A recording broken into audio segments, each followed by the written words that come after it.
The war caught us in Bucha.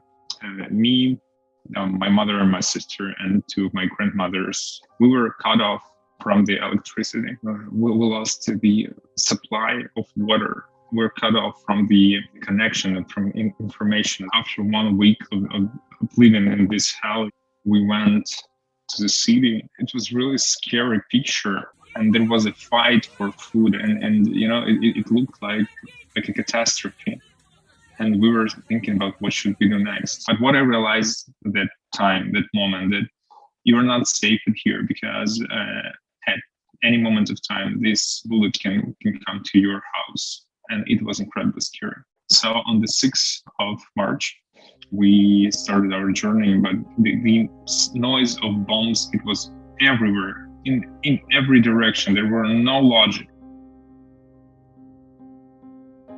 We entered into the city of Irpin. It was our huge disappointment because the city was totally empty. The military guys, they told us that we need to go fast out of this zone because it was a military zone and the bombs were coming. It looks like a tornado came to this little city. He went from the beginning of the city of Irpin, from the northern part of it, into the south. I think it was like 10 kilometers by foot. I saw people who were trying to extinguish these houses.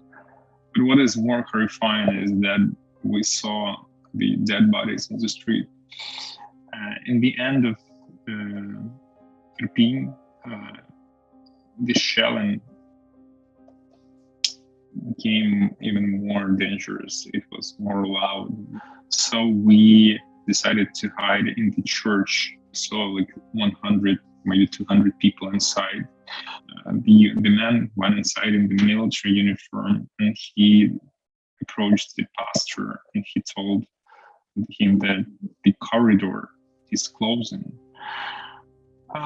And the military told us that you need to pass the field. And they told us that this is the hardest pass. If we hear the whistle of the bullets, we had from 2 up to 7 seconds to fall down on the ground. And during this short distance at this field, we've been falling down maybe up to 20 times. Of course, I cannot stand whistle anymore. My grandmother, which I've been dragging and holding, she'd been screaming that she cannot go anymore, that she's scared, and she asked us just to leave her there and just to run.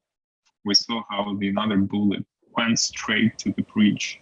There were a lot, like 40 civilian people there. I caught myself thinking finally that each second, the bullet can come here and hit us and kill my family. Asking God for helping me there. A little bus, a sprinter, they came really, really close where they opened the door, and I saw that there were a little space where I can put my grandmother. And me and my sister, we started to run. And it was a moment when I realized that I'm here, I'm home, I'm in Kyiv. Finally, after 12 or 13 days of occupation, I finally came home to my city. And it's so beautiful and it's so warm and welcoming. And so I started crying because I realized that it's over and I'm safe at home. I'm staying now in Kyiv because I realized that I don't want to run anymore. A lot of people are still staying in Bucha. A lot of people are still staying in Irpin, on the occupied territories. They're terrified and waiting for help.